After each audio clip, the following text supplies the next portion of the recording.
আমার কাছে ব্যবহারটা গুরুত্বপূর্ণ। কে কিভাবে আমার সাথে কথা বলছে, কেমন আচরণ করছে, তার কথার টোন কখন কীরকম, এসব খুব বিবেচনা করি আমি। ব্যবহার যদি ভালো না হয়, আপনি যত বড় কিছুই হন, আমার চোখে আপনি নিম্নমানের মানুষ। আপনার সাথে আমার সম্পর্ক কখনোই সুন্দর হবে না।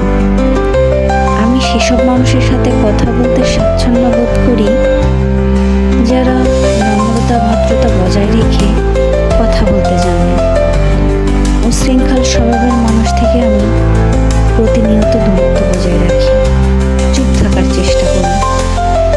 Ego is not important in a life, but self respect is the most important in life.